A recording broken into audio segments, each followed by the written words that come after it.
Bonjour et bienvenue à Plein Feu sur l'heure juste. Nous voulons maintenant vous amener ce matin dans une compréhension qui, jusqu'à date, est demeurée dans le mystère, celui du système bancaire. Vous avouerez avec moi qu'au cours des dernières décades, la technologie a augmenté d'une façon démesurée, que ce soit dans le domaine de l'astronomie, dans le domaine de la microbiotique, dans le domaine de la génétique. L'homme a atteint des stages de compréhension jamais atteints auparavant.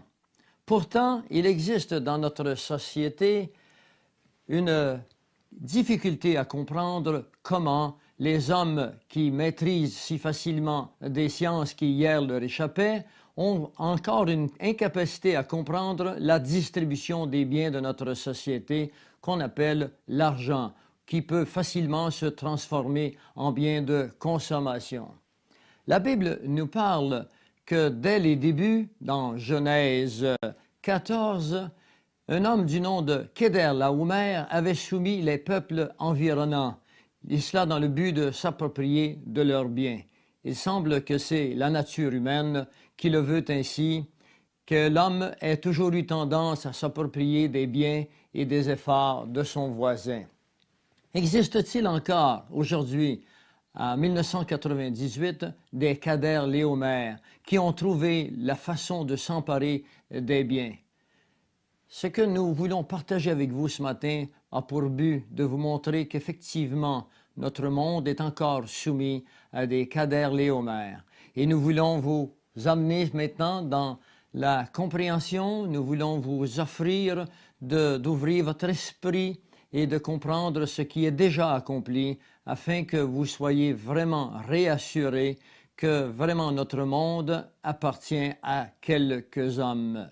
La Bible nous dit dans Timothée 6, le verset 10, que l'amour de l'argent est une racine de tous les maux, et quelques-uns, en étant possédés, se sont égarés loin de la foi, se sont jetés eux-mêmes dans bien des tourments.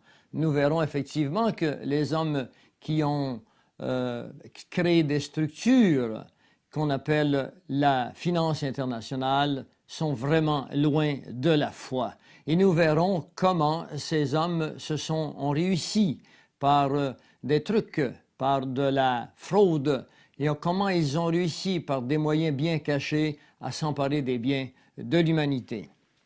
Il faut d'abord savoir que les hommes ont toujours voulu échanger leurs biens par des modes quelconques. Il fut une époque où on s'échangeait des biens par des coquillages. À une autre époque, ce fut du tabac. Mais le moyen le plus pratique qui a toujours existé, ce fut bien sûr le troc, c'est-à-dire échanger des services contre d'autres services sans l'utilisation de différents moyens ou de différents médiums que sont, par exemple, ces coquillages ou ce tabac. Durant la guerre 39-45, par exemple, en Allemagne, on s'échangeait, après que l'argent eut perdu beaucoup de valeur, on s'échangeait des cigarettes comme valeur. En fait, l'argent a la valeur qu'on veut bien lui donner. Mais au cours des siècles, les hommes se sont rendus compte qu'il fallait une mesure commune. Et c'est de cette mesure commune, de ce besoin de cette mesure commune, que naîtra l'argent que nous connaissons aujourd'hui, qui n'est qu'une unité de représentation d'efforts ou de travail donné. Ce qui n'est pas injuste en soi. Là où le tout devient injuste, c'est de la façon de s'approprier de ces unités d'efforts que nous verrons ensemble. Le travail et les efforts leurs fruits ont toujours été un droit et un besoin de l'homme relativement à la volonté, à l'imagination et au désir de chacun. Certains hommes, par exemple, ont davantage de volonté à travailler que d'autres. La Bible nous dit que si vous ne travaillez pas, vous ne devriez pas manger. Elle n'est pas en train de nous dire que si vous êtes sur le chômage, vous ne devriez pas manger. Elle est en train de nous dire que chaque homme devrait faire des efforts.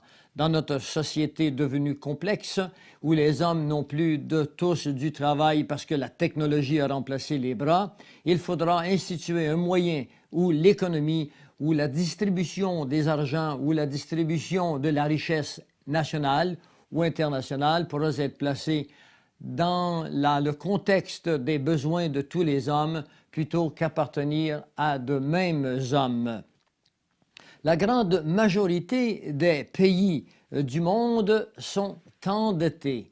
Vous êtes-vous déjà posé la question comment il est possible que tous les pays soient endettés? Pourtant, la plupart de ces pays produisent assez de biens pour la vie des habitants de ce pays, des citoyens de ce pays. Qui donc possède des fortunes colossales? Qui donc est le grand créditeur de tous ces pays qui sont en dette? Nous aurons l'occasion de voir comment les États-Unis d'Amérique, considérés comme un des pays les plus riches de notre planète, est endetté par-dessus la capacité de payer de ses citoyens. On dit que chaque citoyen américain, lorsqu'il arrive dans ce monde, est en dette d'environ 80 000 $. Cela est-il naturel? Cela est-il raisonnable à un moment où nous avons à la portée de la main non seulement la richesse de notre planète, mais la technologie pour exploiter cette richesse? Ce qui nous manque donc, nous le verrons, c'est le mode de distribution. Nos gouvernements essaient bien sûr de nous faire croire que tout va bien, qu'ils sont en contrôle de l'économie et que par l'intermédiaire de certaines ficelles, de certaines manettes qu'ils peuvent manipuler en montant les taux d'intérêt, en les baissant, en montant des impôts ou en les baissant, qu'ils pourront contrôler ainsi l'économie. Pourtant, il y a une génération à peine, la génération de nos pères, une automobile coûtait, ici en Amérique du Nord, environ 2 000 $. Cette même automobile, une génération plus tard, en coûte de 5 à 10 fois davantage. Une automobile de 20 000 $ est une automobile de prix régulier en Amérique du Nord et beaucoup davantage. Qu'est-il arrivé pour que le coût de la vie monte avec une telle croissance que nous ayons à peine, malgré la technologie dont nous parlons, cette capacité de distribuer ces biens d'une façon équitable? Je vais vous inviter à écouter avec moi la déclaration d'économistes américains sur la situation actuelle de notre économie internationale, spécialement l'économie américaine, qui est un bon barème pour l'économie internationale. Je vais vous faire rencontrer M. Larry Bates. Larry Bates was a bank president for 11 years. As a member of the Tennessee House of Representatives, he chaired the Committee on Banking and Commerce. He's also a former professor of economics and the author of the best-selling book, The New Economic Disorder. I can tell you right now that there is going to be a crash of unprecedented proportions. A crash like we have never seen before in this country. The greatest shock of this decade is that more people are about to lose more money than at any time before in our history. But the second greatest shock will be the incredible amount of money just a relatively small group of people will make at exactly the same time. You see, in periods of economic upheaval, in economic crisis, wealth is not destroyed. It is merely transferred. Interrogé alors sur les influences ou les conséquences du pouvoir de la Banque fédérale de réserve sur nos vies, l'économiste Larry Bates n'hésite pas à dire The Federal Reserve really, even though it is not part of the federal government, it is more powerful than the federal government. It's more powerful than the president, the Congress, and the courts. Now, a lot of people challenge me on that, but let me prove my case. The Federal Reserve determines what the average person's car payment is going to be, what their house payment is going to be, and whether they have a job or not. And I submit to you that that's total control. And The Federal Reserve is the largest single creditor of the United States government. What does Proverbs tell us? The borrower is servant to the lender. Un autre personnage important dans le domaine de l'économie américaine est un ex-banquier, candidat présidentiel. Charles Collins est avocat. Il a été propriétaire de banques et a servi en tant que directeur. Right now, it's perpetuated by the Federal Reserve, making us borrow the money and from them at interest to pay the interest that's already accumulated. So we cannot get out of debt the way we're going now. Un troisième économiste, M. Henry Paquette, en français on dirait Henri Paquet, est un raffiné instructeur en économie. Il est d'accord que la fin de l'économie américaine est très proche. Il répondra à une question bien spécifique. Not when you're adding, roughly round terms, $1 billion a day. We just can't go on. We had less than $1 trillion of national debt in 1980. Now it's approximately $5 trillion, 5 times greater in 15 years. It doesn't take a genius to realize that this just can't go on forever. Interrogé sur les propriétaires de la Banque fédérale de réserve, il répondra sans hésiter. That's exactly correct. The Fed is a privately owned for-profit corporation, which again has no reserves, at least no reserves available to back up the Federal Reserve notes, which is our common currency.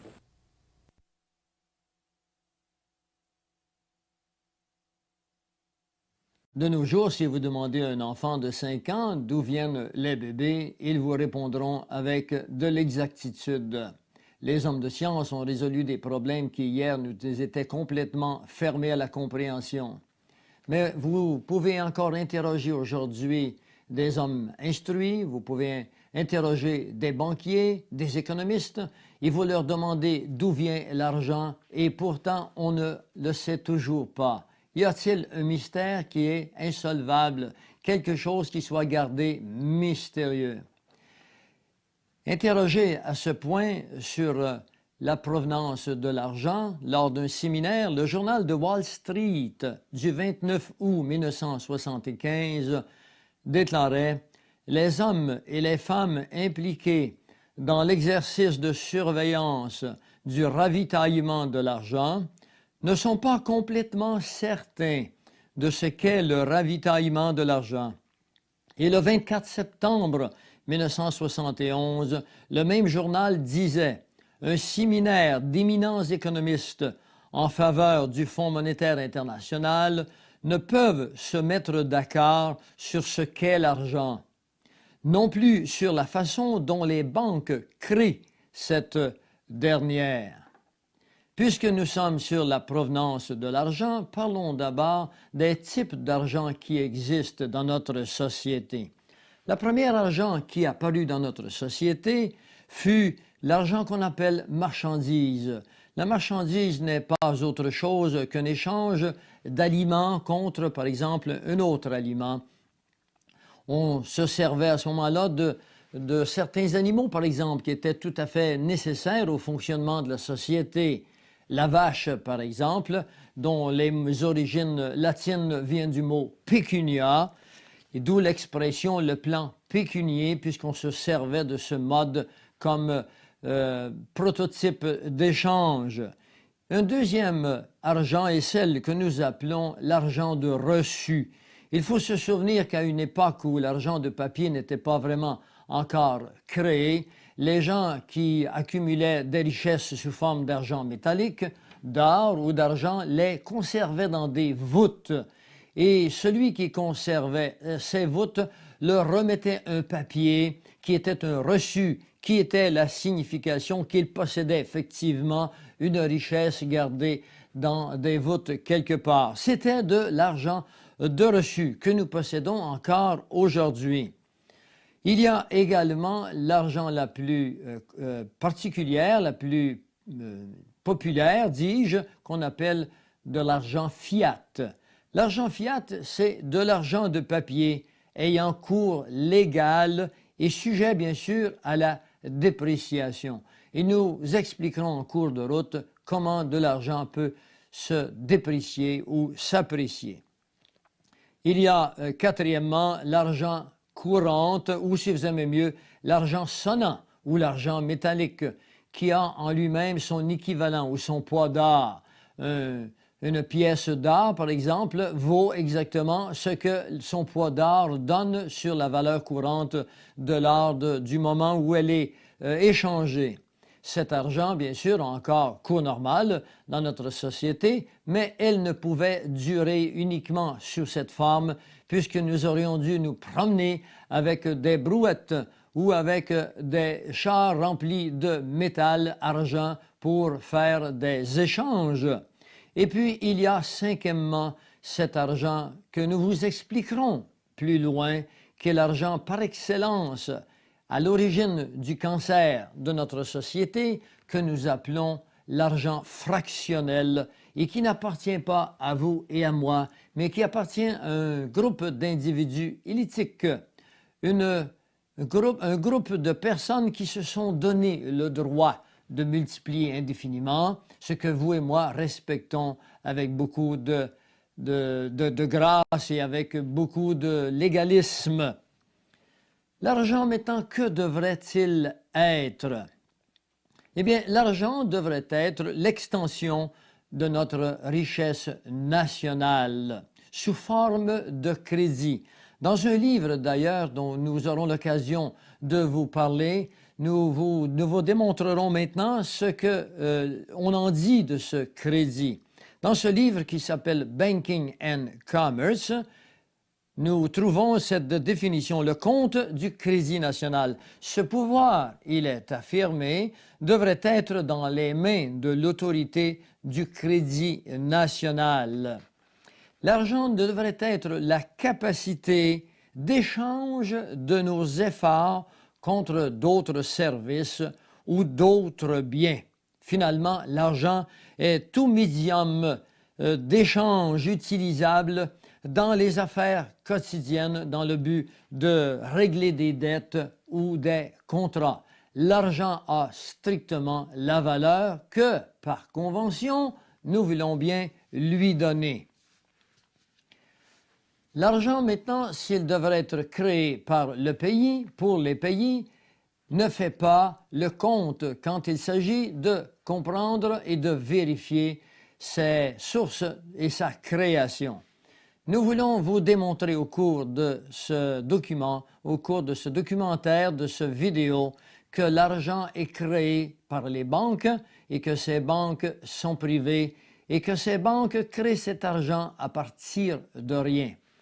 Dans ce document, dans ce fameux livre qu'on appelle Banking and Commerce, qui fut le fruit d'un travail de 1939 sous la demande d'un comité du Canada, dans un interrogatoire avec le gouverneur de la Banque du Canada, d'un certain nombre de personnages qui étaient nommés sur ce comité interrogeront le gouverneur de la Banque du Canada qui nous donnera des réponses des plus révélatrices que nous vous invitons à écouter attentivement parce que chacune de ces réponses sera un équivalent de la vérité que nous cherchons pour comprendre pourquoi en 1998, comme en 1898 ou comme en 1798, les hommes ont été soumis à tant de fléaux, à tant de guerres, au nom de l'argent. Comment l'argent a-t-il pu devenir ainsi une source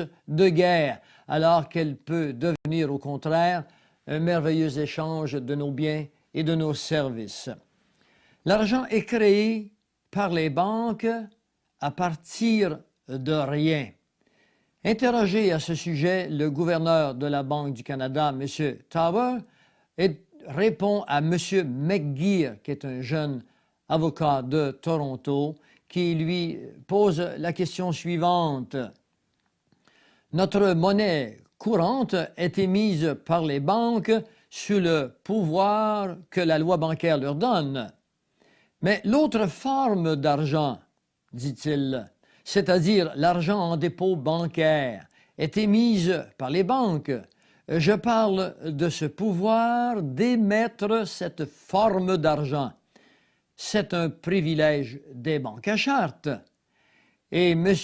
Towers de répondre « C'est ce qu'a été le système bancaire depuis des siècles. » Et il répondra par un sec « Oui ». M. McGeer de le réinterroger, il dira « Bien, c'est un privilège des banques à charte. » Et M. Towers de répondre « Oui ». M. McGeer nous dit « Au fait, nous avons financé les coûts de la guerre de cette façon. » M. Landeriot, qui accompagne M. McGeer, dira « Par de l'argent de plume ?» M. Towers répondra « Oui ». M. McGeer reposera encore la question en disant « Comme résultat de financer la guerre en déposant des bons à intérêt du gouvernement, le coût en intérêt sur les argents utilisés pour financer la guerre totalise maintenant davantage que le volume total des argents utilisés pour payer le coût de la guerre. » M. Towers donnera une réponse très intelligente. Il dira « Oui, les intérêts sont supérieurs à l'argent qui a été initialement utilisé pour faire la guerre. » Il répondra « Oui. » Et là, il donnera la raison. Il dira « L'alternative aurait été d'obtenir plus d'eux, c'est-à-dire du peuple à ce moment-là, par taxation. Leur seule solution demeure toujours la taxation. » Ce que nous venons de voir ici, c'est que M. Towers répond effectivement que les banques créent de l'argent par la plume, par un trait de crayon. On peut créer de l'argent à partir de rien. Et nous verrons comment tout cela constitue une incroyable fraude qui a été négligée si elle n'a pas été ignorée par les économistes et par les gouvernements de ce monde. Comment peut-on, à partir d'une entreprise privée, créer de l'argent à partir de rien si cet argent a l'équivalent des biens d'une nation? Il faut que vous nous rendions compte que lorsque vous déposez vos argents dans une banque, eh bien que lorsque les gouvernements ou que la banque fait des prêts, vous ne verrez pas vos dépôts et vos comptes de banque baisser. Cela est la preuve que les argents ne sont pas pris dans vos comptes de banque. L'argent que prêtent les banques ne vient pas ou ne provient pas des argents que vous y avez déposés.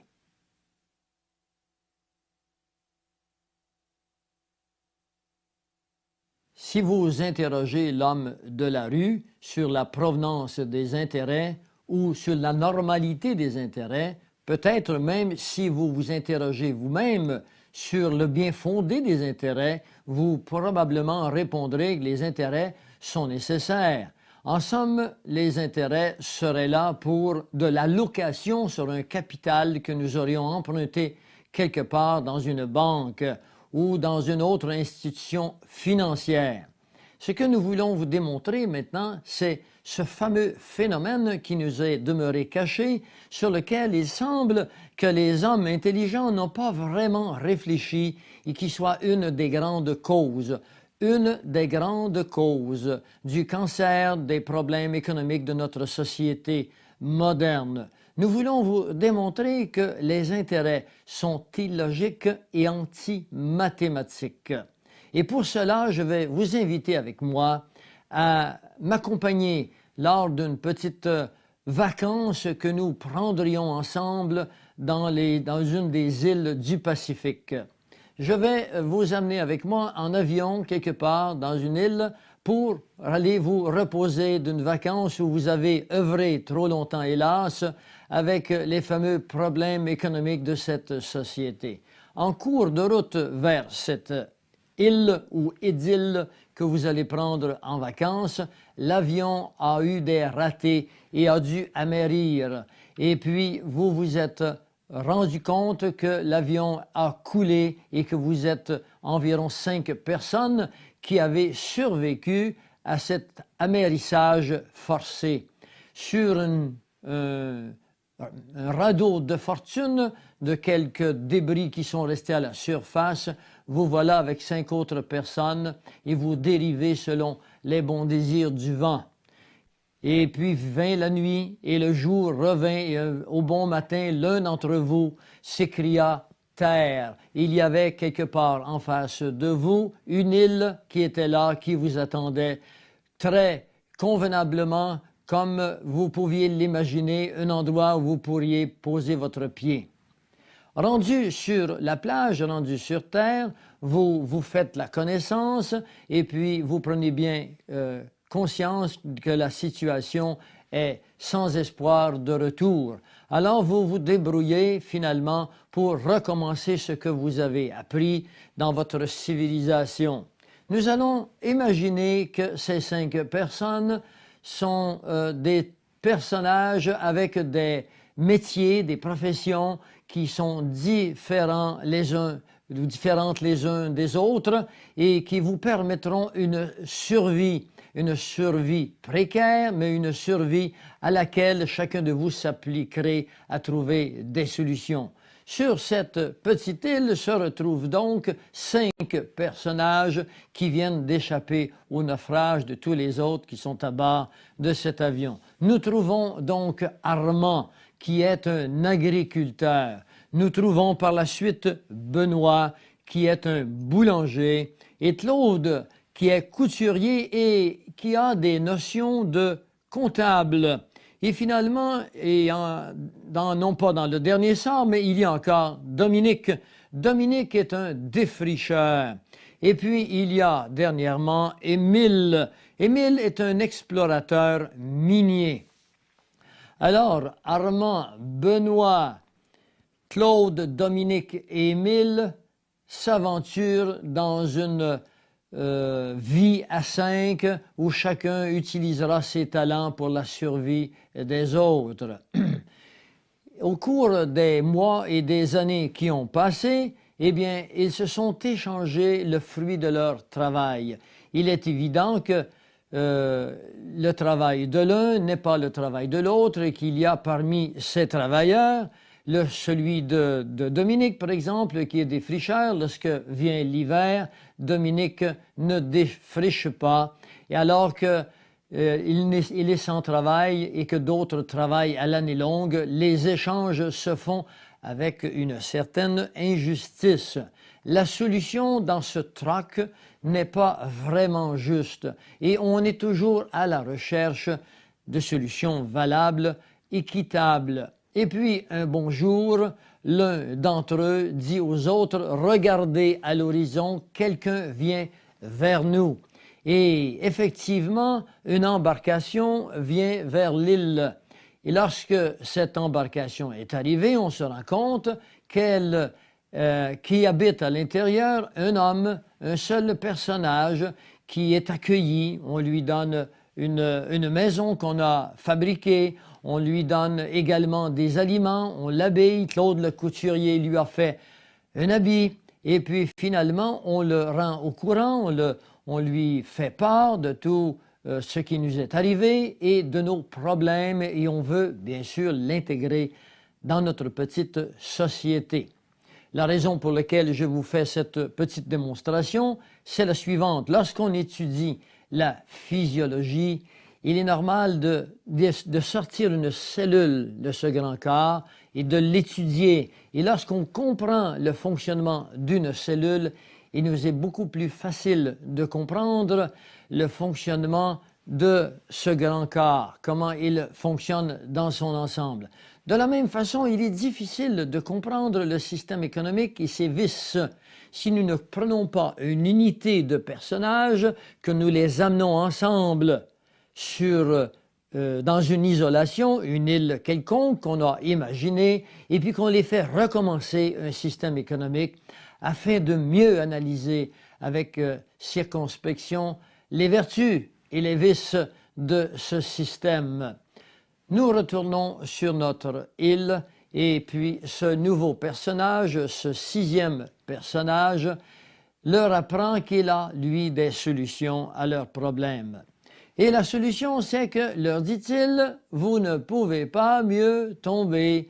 Je suis un banquier et j'ai des solutions à vos problèmes. Alors, tout le monde est heureux. Ils se disent, nous allons maintenant avoir une vie sociale beaucoup plus équitable. Alors, ce fameux banquier leur dit, demain matin, venez à la maison que vous m'avez donnée et je résolverai vos problèmes. Je résoudrai ces problèmes que vous me parlez et vous verrez comment la vie deviendra facile. Ce banquier s'appelle Monsieur Usure, Monsieur Usuraire. Et le lendemain matin, nos copains se dirigent à l'heure convenue, à 10 heures du matin, le chiffre de l'épreuve, le chiffre du test, et ils se retrouvent chez le banquier qui leur dit « Cette nuit, j'ai fabriqué de l'argent.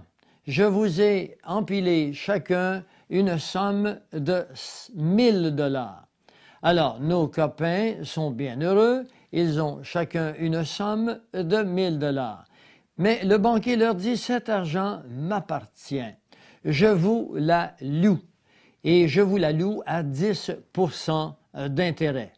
Comme nos naufragés sont habitués à payer des intérêts, ils trouvent que finalement cette solution s'avère convenable pour eux. Ils décident d'accepter cet argent et cet intérêt à 10%.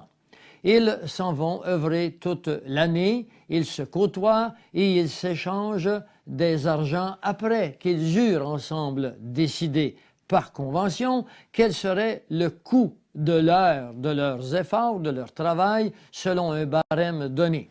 Alors, Armand, Benoît, Claude, Dominique et Émile ont décidé que les dollars qu'ils s'échangeraient vaudraient, les heures qu'ils s'échangeraient vaudraient 10 $ de l'heure. Et pendant toute l'année, ils ont de cette façon échangé leurs efforts et leurs services, et cela leur a apporté une vie plus équitable et plus facile. Au bout de l'année, à la même heure, ils se retrouvent chez le banquier pour remettre les argents que celui-ci leur a prêtés. Et lorsqu'ils se présentent chez les banquiers, chacun d'eux fait le compte et ils remettent au banquier la somme totale.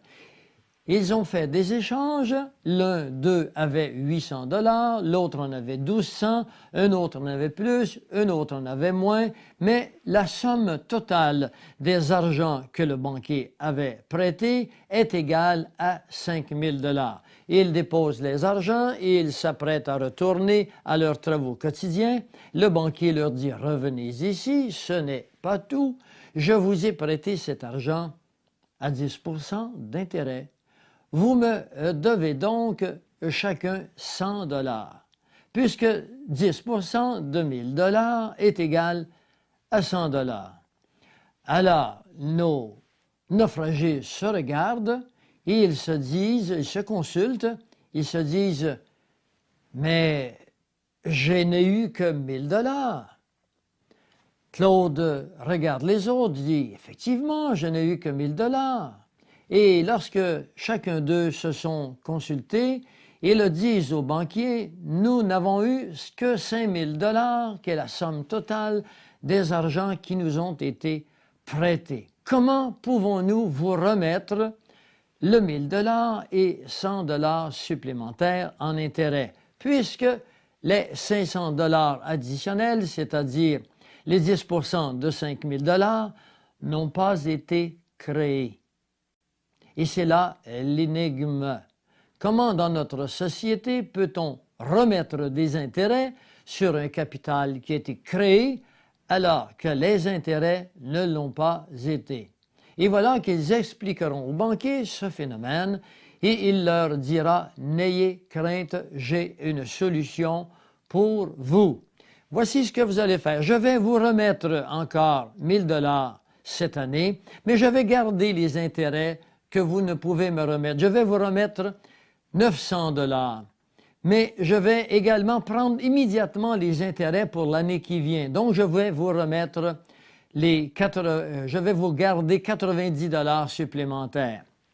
Ou si vous aimez mieux, pour faire des chiffres qui ne soient pas difficiles, je vais garder un autre 100 $ sur le 1000 $. Ce qui fait que le banquier remet à nos copains que la somme de 800 $.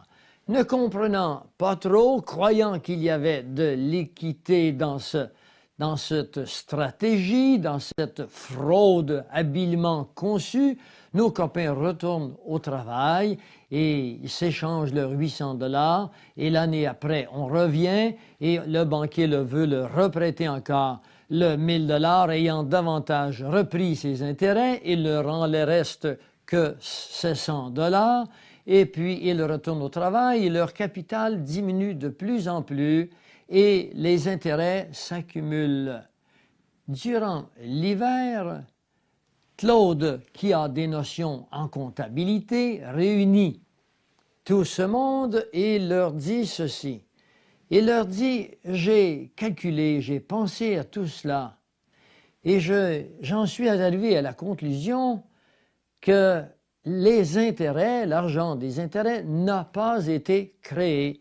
Nous n'avons eu qu'un capital de départ et que le banquier, pour compenser pour ce manque, nous a demandé de lui donner 10% du travail de nos bras et de nos efforts durant l'année. Puisque les intérêts n'ont jamais été créés, Claude fait comprendre à ses copains que dans 10 ans, à 10% sur un capital de 1000 $, le banquier aura placé dans ses poches, à lui seul, tout l'argent du capital initial. Et de plus, il aura hypothéqué leur ferme, la boutique de couture de Claude, les mines que Émile est en train d'explorer. Il se sera emparé à la fois du capital qui avait été créé au départ à partir de rien et finalement il se sera également emparé de leurs biens et de leurs fermes. Cette petite histoire est l'histoire de notre société avec son système bancaire. Ce que nous avons l'intention de vous démontrer maintenant, c'est que cette petite histoire n'a rien d'une fable. Cette petite histoire est la globale, la totale et l'absolue vérité sur le comportement de notre système bancaire, institué avec beaucoup de respect par nos gouvernements et avec beaucoup de respect pour nous, les individus, qui travaillons et qui œuvrons et qui devons remettre des argents sur un capital, des argents qui n'ont pas été créés et qui avons, par l'accumulation des intérêts qui ne sont pas remboursables, accumulé des dettes qui serviront bientôt de chantage pour s'emparer des biens des nations. Les intérêts sur l'argent sont donc anti-mathématiques, elles sont illogiques et elles sont un moyen subtil d'asservir les peuples et de s'emparer de tous leurs biens. Les intérêts sont des abstractions qui ont pour levier le temps. Puisque la production est le résultat des choses naturelles et l'effort du travail des bras et du cerveau des hommes, les intérêts ne sont que le fruit du passage du temps qui appartient à l'homme et finalement à un capital de départ. Nous verrons que le capital de départ est nécessaire, mais que ce capital de départ doit appartenir au peuple, il doit appartenir au gouvernement, il ne doit pas appartenir à des entreprises privées, parce que nous verrons que ce capital de départ s'exprime dans un terme, dans un argot bien particulier, par la monétisation des biens qui appartiennent aux citoyens, qui appartiennent au peuple, et non à des entreprises privées. Elles sont une taxe entièrement déguisée sur le droit de vivre de chacun au profit du prêteur. il est un terme bien particulier que je voudrais que vous vous souveniez. Les intérêts sont des productions sur le passage du temps qui nous appartient. C'est une façon de payer pour notre vie. Pour avoir le droit de vivre, nous devons payer sous forme d'intérêt. Même si vous n'auriez pas emprunté, vous, à la banque, nos gouvernements ont emprunté, eux, aux banques et exigent de nous que nous remettions les intérêts que les banques ont créés à partir de rien.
L'historique du système bancaire pourrait également s'appeler l'historique de la grande conspiration d'une oligarchie contre l'humanité dans le but d'asservir la planète sous la juridiction d'une poignée d'hommes en ramenant les hommes à l'état de serfs de l'âge féodal.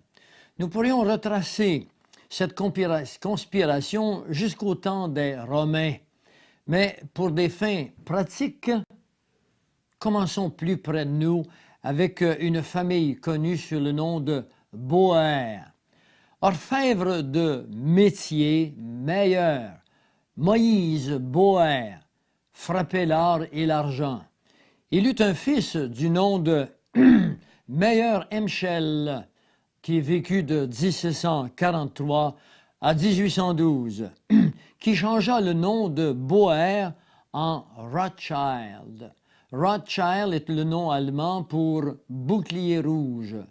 On dit que Moïse Meyer, le père, avait dans sa maison un bouclier rouge et on l'appelait souvent l'homme au bouclier rouge. En anglais, on dirait a red shield, mais Rothschild est le mot et la traduction exacte du mot bouclier rouge tel qu'il s'appelait à cette époque. Il eut 5 fils, on parle toujours de Amschel.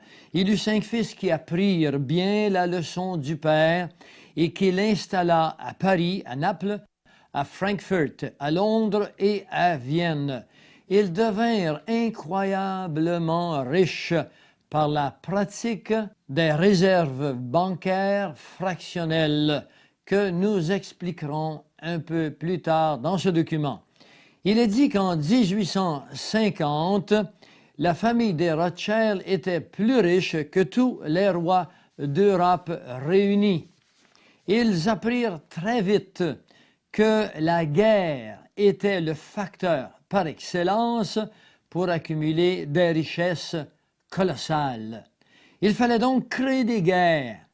Une profonde investigation nous démontrera qu'ils planifièrent la Révolution française de 1789, la guerre civile de 1861 à 65, la révolution bolchevique de 1917. Ils instaurèrent, par l'intermédiaire d'agents spéciaux qu'on appelle des agentures, la Première Guerre mondiale par la mise à mort à l'époque de l'archiduc François-Ferdinand d'Autriche et bien sûr son épouse Sophie. Ils déclenchèrent également la Deuxième Guerre mondiale en payant un homme du nom de Adolf Hitler. Et ils ont aussi préparé pour très prochainement une Troisième Guerre mondiale. Pourquoi les guerres? Eh bien, la guerre est payante parce que les pays empruntent à leurs banquiers. Il faut emprunter pour créer des armes, il faut emprunter pour créer des habillements pour les soldats, l'entraînement, le logement. Il n'y a rien dans une nation d'aussi dispendieux, d'aussi cher que les guerres. La clé de leur succès est de manipuler et de contrôler le système monétaire d'une nation.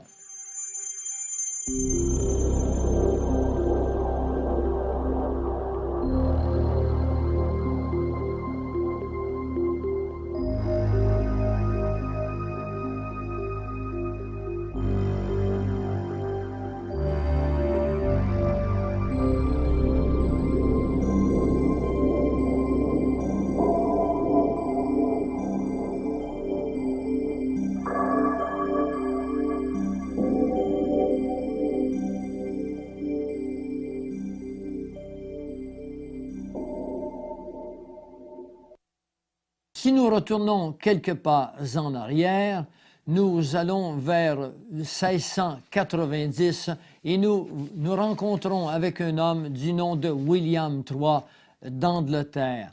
William III avait, pendant plusieurs années passées, combattu avec la France et l'Angleterre s'était, pour ainsi dire, ruinée.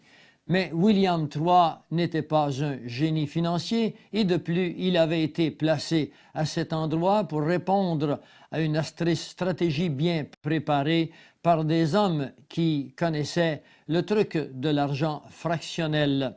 Et William III remit l'entreprise de la monétisation ou l'entreprise financière de l'Angleterre qui était presque en faillite à des hommes privés, entre autres à William Paterson.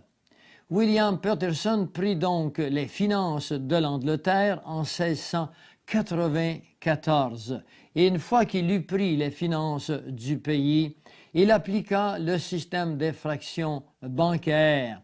Et il dira un peu plus tard dans une réunion familiale entre amis complices, il dira « La banque bénéficie des intérêts sur tous les argents créés par nous à partir de rien. » 200 ans plus tard, Reginald McKenna, chancelier britannique, déclare ceci. « Les banques, dit-il, peuvent et créent l'argent. Et celui qui contrôle le crédit d'une nation dirige aussi les politiques des gouvernements et tient dans le creux de ses mains la destinée des peuples. » L'histoire du système bancaire américain est l'histoire de la prise de possession par le même système bancaire de tous les pays du monde. C'est la même histoire qui se répète. La guerre de 1812, par exemple, fut entièrement une guerre d'argent. Andrew Jackson, héros de cette guerre, devint président des États-Unis en 1829. Il fut élu en promettant au peuple qu'il se débarrasserait des banquiers qu'il traitait à l'époque de bandes de serpents. En 1833, il ordonna de payer la dette et en 1836, les États-Unis étaient libérés de toute dette empruntée aux banquiers. L'année qui suivit, par effet de hasard, des troupes mexicaines attaquent Fort Alamo sous la direction du général Santa Anna. Ils avaient reçu pour ordre de pousser leur conquête vers le nord, près du Canada, vers ce qu'on appelait la ligne Mason-Dixon ou Mason-Dixon et jusqu'à la côte est. Il voulait, pour ainsi dire, s'emparer des États-Unis qui étaient là pour le faire passer au Mexique où les banques mexicaines étaient sous la juridiction des banquiers internationaux. La guerre civile fut également une guerre d'argent. La Banque de Londres finançait les armées nordiques, alors que la Banque de Paris finançait les sudistes. Ce qu'il faut se souvenir et ce qu'il faut garder, c'est que ces deux banques portaient des noms entièrement différents, mais ces deux banques appartenaient toutes les deux à la famille Rothschild. Abraham Lincoln, lorsqu'il fut placé au courant de cette stratégie, entra en colère et il refusa d'emprunter plus d'argent et il imprima plutôt ses United States Notes. Les banquiers qui voyaient dans cette initiative d'Abraham Lincoln une incroyable menace à leur système le firent assassiner le vendredi saint 1865 dans une loge au théâtre par un homme du nom de John Booth. On tenta également d'assassiner Andrew Jackson. Les années qui suivirent connurent des luttes continues accompagnées de dépression, par exemple en 1884, et une panique en 1893, et une autre panique en 1907, et tout cela dans le but de préparer quelque chose qui allait devenir très fort. Laissez-moi vous rappeler que John Booth, qui assassina Abraham Lincoln, finit ses jours dans l'opulence, dans une ville appelée Londres. Ces dépressions furent coordonnées par les banquiers internationaux pour infirmer la nation et l'amener à leurs pieds en se débarrassant des banques légales, des banques à profit minimum. Il leur fallait donc, avec les dépressions qui avaient précédé, préparer un coup final. Et ce coup devait être un coup d'envergure. Il devait être synonyme, il devait être semblable, analogique et en parallèle avec un coup qui avait au préalable été préparé pour l'Europe. L'Europe qui, dès le départ, dès l'heure, dès ces moments, était sous le contrôle financier des banquiers internationaux. Il leur fallait s'emparer de l'Amérique, qui elle était un pays indépendant, un pays qui s'était séparé de l'Angleterre pour les raisons que nous expliquons. Mais il fallait se réapproprier l'Amérique. Il leur fallait donc pour cela préparer un coup qui s'appellera la Banque fédérale de réserve.